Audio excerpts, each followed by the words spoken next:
भारत माता की, भारत माता की। रउआ लोगन के हमार प्रणाम पहुंचे।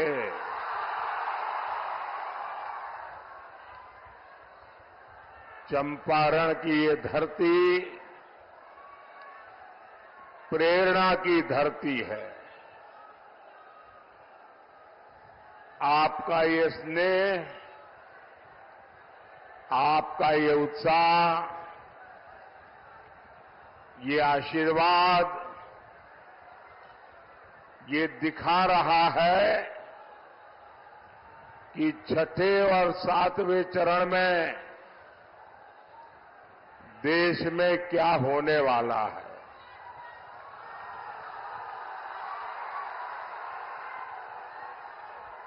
अभी कल ही पहले 5 चरण का चुनाव पूरा हुआ है। पहले चरण में इंडी गठबंधन पस्त हो गया था। इसके बाद के चरणों में इंडी गठबंधन ध्वस्त हुआ और अब कल जो 5वां चरण हुआ,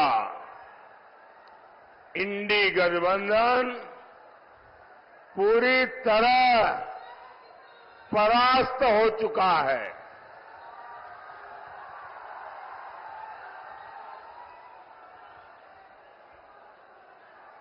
खुद को जनता का माई बाप समझने वाले इन्हें जनता ऐसी करारी हार देगी, ऐसी करारी हार देगी कि दुनिया देखती रह जाएगी।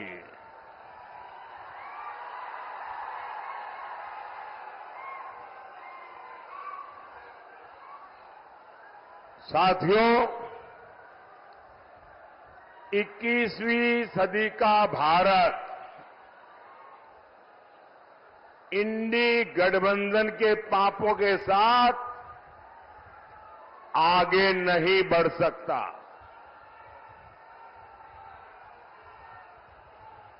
और इसलिए हर चुनाव में कांग्रेस, आरजेडी जैसे दलों पर जनता जोर का प्रहार कर रही है। 4 जून को इंडी वालों के इरादों पर सबसे बड़ा प्रहार होगा। ये प्रहार होगा देश में भ्रष्टाचार पर, ये प्रहार होगा तुष्टीकरण की राजनीति पर, ये प्रहार होगा टुकड़े टुकड़े गैंग पर, ये प्रहार होगा समाज को लड़ाने वाली गंदी सोच पर, ये प्रहार होगा सनातन को गाली देने वाली विकृत मानसिकता पर, ये प्रहार होगा अपराधी माफिया जंगल राज पर, ये प्रहार होगा महिला विरोधी मानसिकता पर। साथियों, यहां चंपारण में पूज्य बापू ने सत्याग्रह और स्वच्छाग्रह का प्रयोग किया था। आजादी के बाद इसी से प्रेरणा लेकर कांग्रेस को देश में सफाई के लिए आंदोलन करना चाहिए था। पूज्य बापू की स्वच्छता की जो अपेक्षा थी, देश में स्वच्छता एक संस्कार बनाकर बापू को सबसे बड़ी श्रद्धांजलि देने का उन लोगों को अवसर मिला था।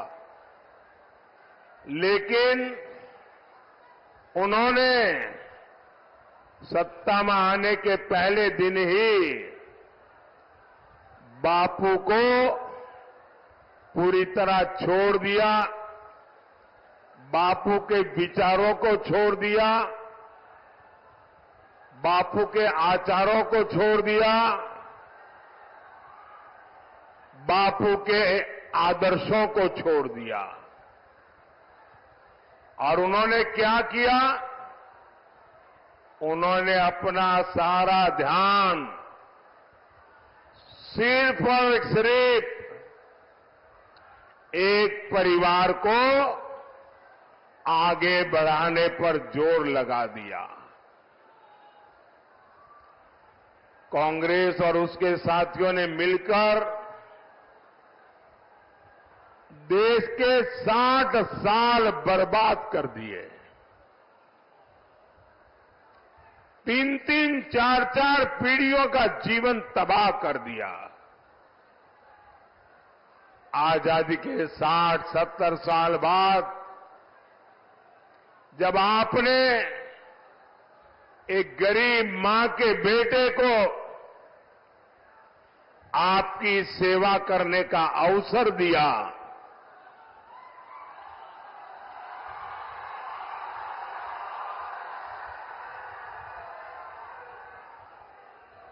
और 60-70 साल बाद जब मोदी आया, तब घर घर शौचालय पहुंचा।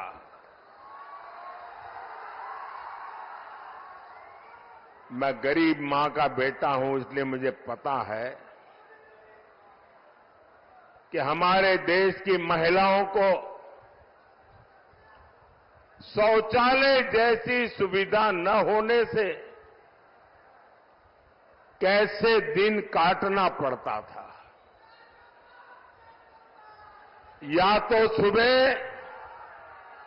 सूर्योदय के पहले जाओ, या तो सूरज ढलने तक इंतजार करो। और इसके कारण मेरी माताओं बहनों के शरीर के स्वास्थ्य पर बहुत ही गंभीर परिणाम होते थे। लेकिन उनको शौचालय की जरूरत गरीब को क्यों है, शौचालय की जरूरत मेरी मां बहन को क्यों है, इसकी समझ तक नहीं थी भाइयों। आजादी के 60-70 बाद जब मोदी आया तो हर घर में बिजली पहुंची।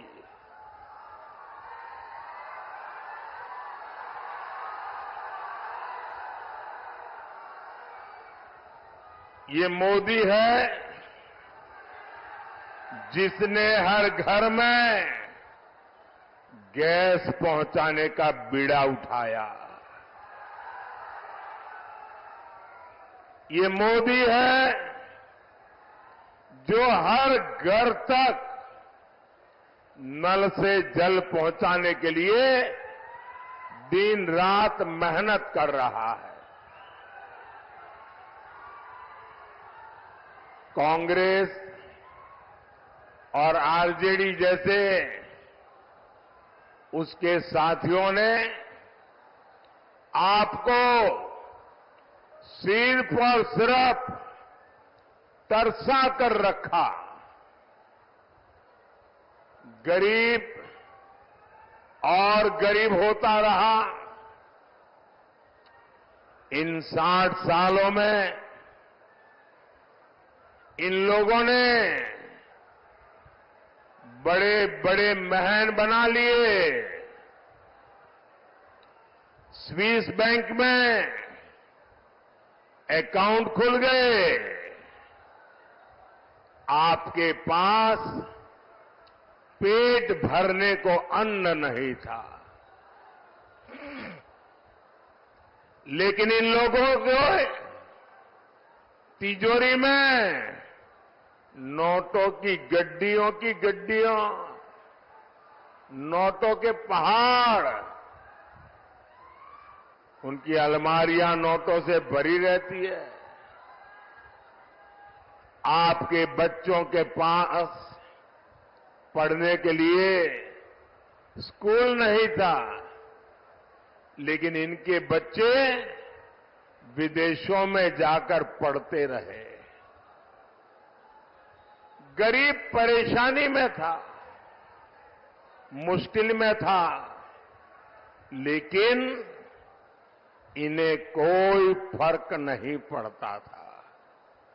साथियों, देश में गरीब की पूछ तब शुरू हुई जब गरीब का ये बेटा प्रधान सेवक के रूप में आपकी सेवा में खपने लगा।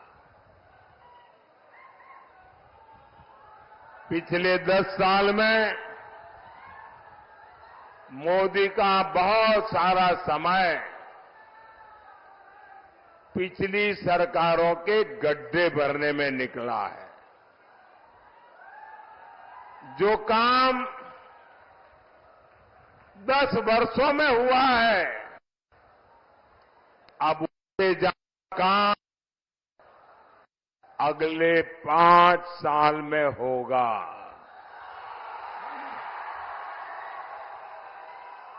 और ये मोदी की गारंटी है।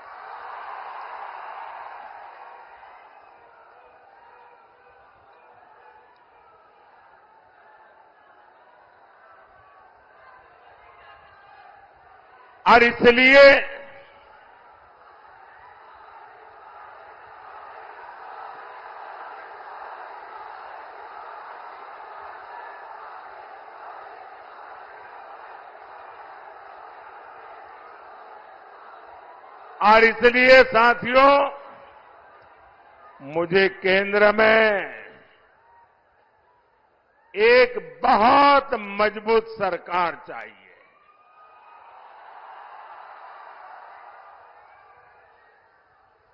और मजबूत सरकार मोदी को, मोदी के परिवार को मजबूत बनाने के लिए नहीं, मजबूत सरकार आपके बच्चों के भविष्य के लिए।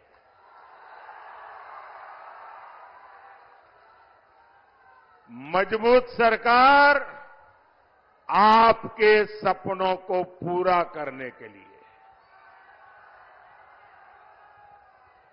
और इसलिए मैं आज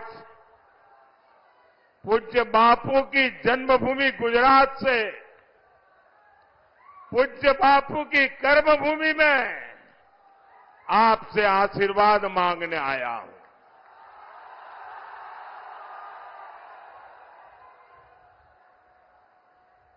साथियों, मैं हिंदुस्तान के कोने कोने में जा रहा हूं।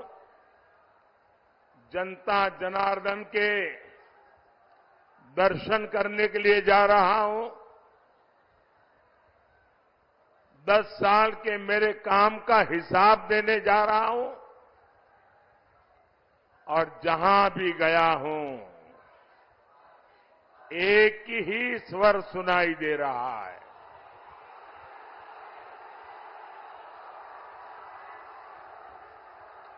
एक ही मंत्र सुनाई दे रहा है। एक ही गूंज सुनाई दे रही है। फिर एक बार, फिर एक बार, फिर एक बार, अब की बार 4 जून, भाइयों और बहनों, जो लोग चांदी का चम्मच लेकर पैदा होते हैं, उन्हें पता नहीं होता मेहनत क्या होती है।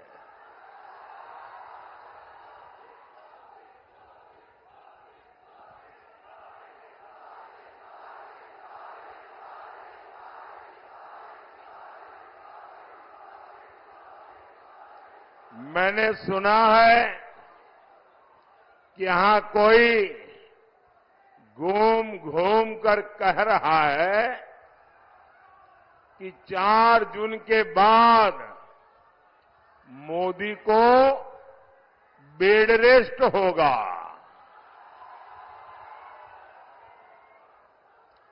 भाइयों बहनों, मैं तो परमात्मा से प्रार्थना करता हूं, मैं तो यही कामना करता हूं, मोदी तो क्या, देश के किसी भी नागरिक के जीवन में बेड रेस की नौबत नहीं आनी चाहिए।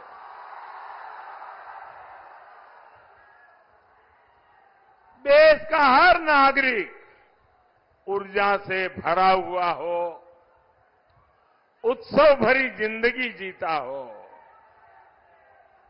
लेकिन जंगल राज के वारिस से और अपेक्षा भी क्या की जा सकती है। और ये सब ऐसे ही है। आपने देखा होगा कांग्रेस वाले क्या कहते हैं, मोदी तेरी कब्र खोदेगी, मोदी तेरी कब्र खोदेगी। इनका एक काउंटर पार्ट है उत्तर प्रदेश में, और उत्तर प्रदेश का शहजादा क्या कहता है, अब मोदी के आखिरी दिन बनारस में है, इसलिए उन्होंने बनारस में अंतिम गृह की व्यवस्था की है। साथियों, इस चुनाव में इन लोगों के पास मोदी को गाली देने के सिवाय कोई मुद्दा नहीं है। कोई कह रहा है कि मोदी की कब्र खोदेंगे, कोई कह रहा है मोदी को गाड़ देंगे। कांग्रेस के शहजादे मोदी की आंखों में आंसू देखना चाहते हैं। अरे इंडी वालों,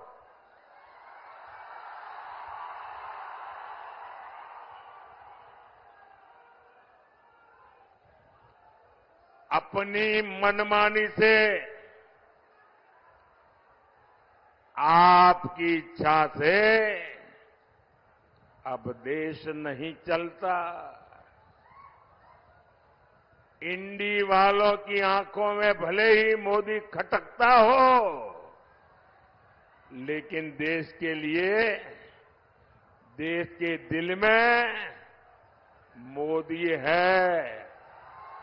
हर दिल में मोदी है, और हर दिल एक ही बात कह रहा है, फिर एक बार, फिर एक बार, फिर एक बार। भाइयों और बहनों, 4 जून को हार सामने देख इंडी गठबंधन वालों की बौखलाहट बढ़ती जा रही है। अब ये मोदी की योजनाओं पर सवाल उठा रहे हैं। मोदी गरीबों को मुफ्त राशन क्यों दे रहा है? भाइयों बहनों, इन्होंने हिंदुस्तान देखा ही नहीं है।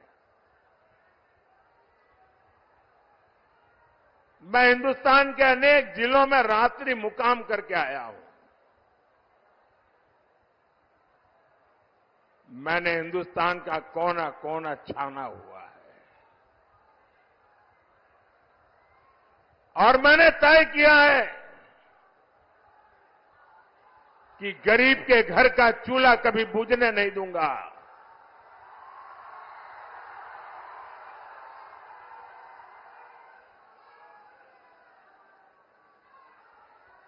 रात को जब बच्चे भूखे पेट सोते हैं तो उस मां पर क्या बीतती है, इसका मुझे पता है। और इसलिए मोदी गरीब को मुफ्त राशन देता है, देता रहेगा।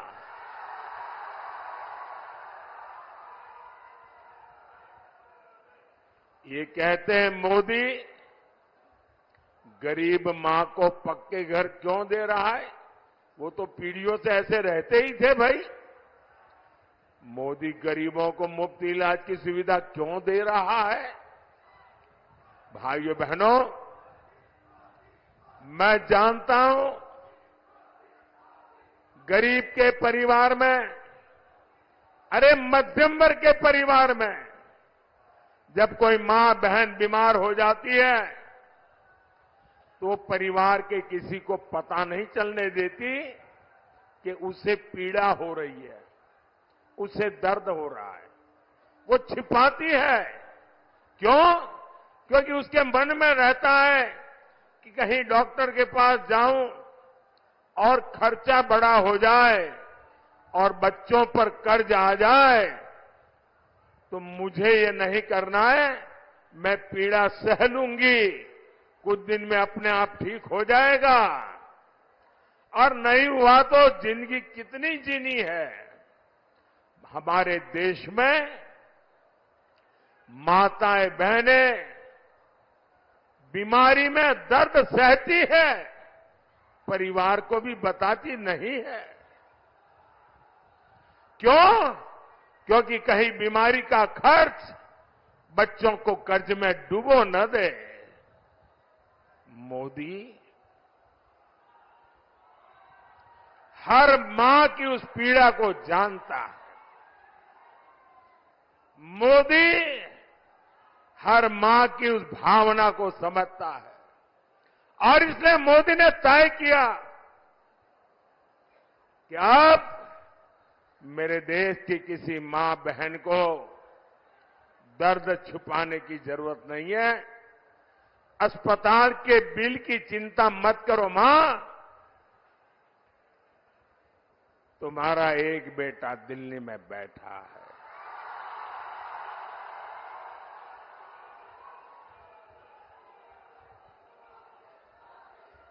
अब तुम्हारी बीमारी का खर्च ये तुम्हारा बेटा उठाएगा। अरे भाई, मोदी तो गरीब की सेवा के लिए ही तो पैदा हुआ है। मोदी गरीब के लिए ही तो काम करेगा। भाई और बहनों, जम्मू कश्मीर से आर्टिकल 370 हटाना हो, राम मंदिर का निर्माण हो,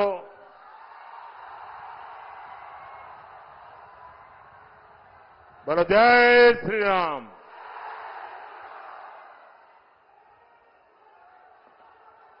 अब ये कैसे लोग हैं? प्रभु राम के लला का प्राण प्रतिष्ठा का कार्यक्रम, भव्य राम मंदिर का निर्माण, ये मंदिर वालों ने उनके घर जाकर के निमंत्रण दिया कि आप प्राण प्रतिष्ठा में आइए। उन्होंने निमंत्रण ठुकरा दिया। राम लला के प्राण प्रतिष्ठा का निमंत्रण ठुकरा दिया। ये ऐसे लोग हैं कि एक इंसान जिस पर अदालत ने चोरी करने के गुनाह में सजा की है, जो जेल काट रहा है, बीमारी के कारण घर आने का अवसर मिला है, उसके घर जाकर के बढ़िया बढ़िया खाना पका करके खाने की फुर्सत है, लेकिन रामलला के यहां जाने की फुर्सत नहीं है।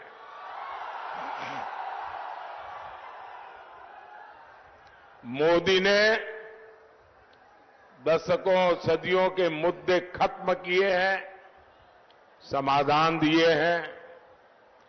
मोदी इन लोगों की तरह नहीं है जो गरीब के साथ विश्वासघात करे।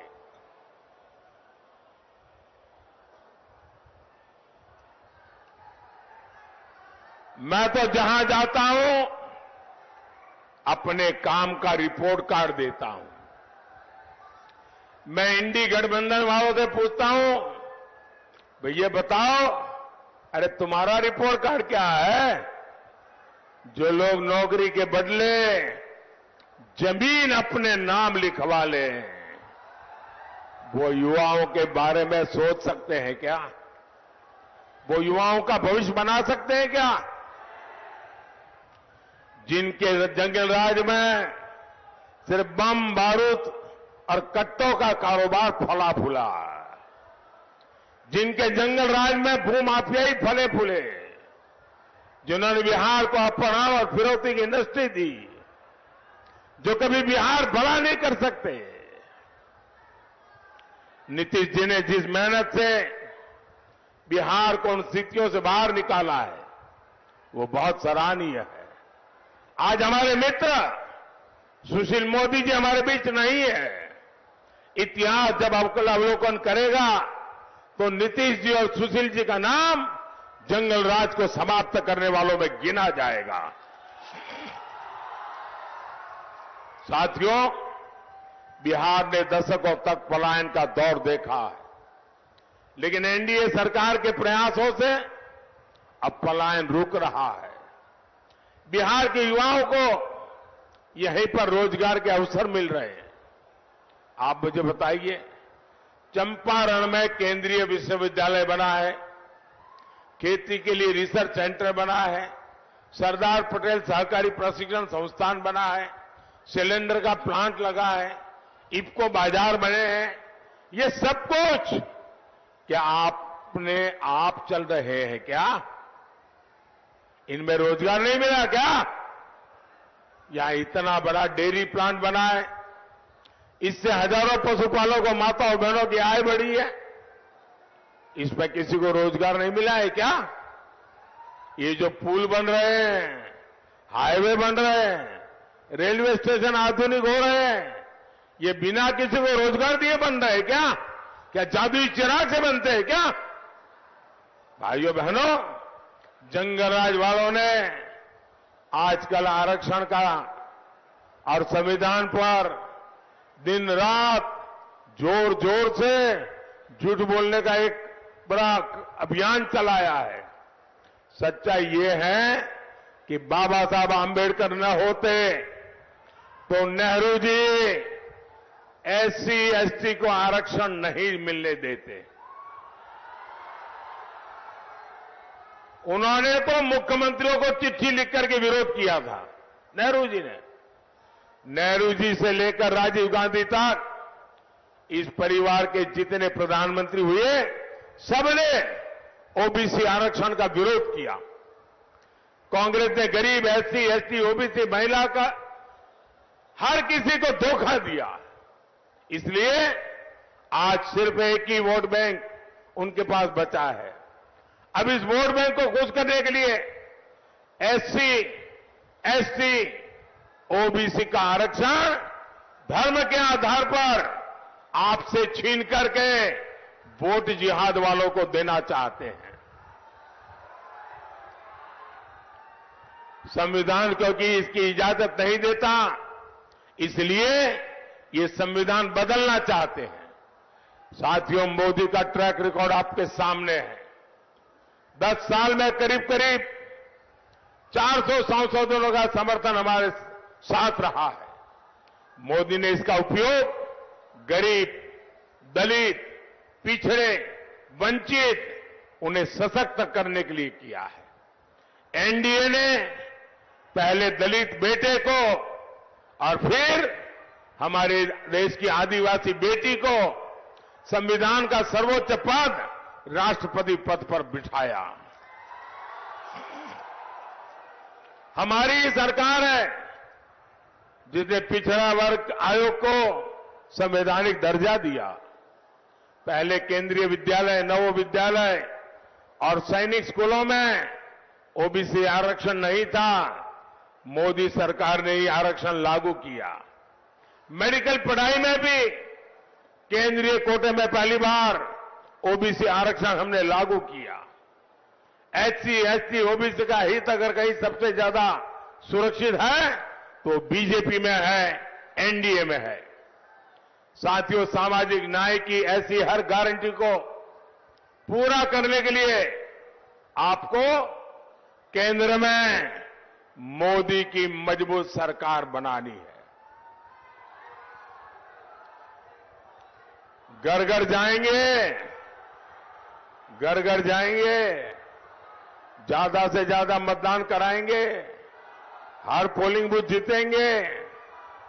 देखिए, पूर्वी चंपारण से श्रीमान राधा मोहन जी, पश्चिमी चंपारण से संजय जायसवाल जी, वाल्मीकि नगर से सुनील कुमार जी, शिवहर से बहन लवली आनंद जी को भारी मतों से विजयी बनाना है। मेरा एक और काम करिएगा, करेंगे? जरा हाथ ऊपर करके बताइए, करेंगे? ऐसे नहीं, पूरी ताकत से बताइए, करेंगे? यहां से जाने के बाद ज्यादा से ज्यादा घरों में जाइए, ज्यादा से ज्यादा परिवार में जाइए और जाकर के कहिएगा कि मोदी जी आए थे, मोदी जी ने परिवार के सबको राम राम कहा है। मेरा राम राम कह दोगे? हर घर में मेरा राम राम पहुंचा दोगे? बोलिए भारत माता की, भारत माता की, भारत माता की। बहुत बहुत धन्यवाद।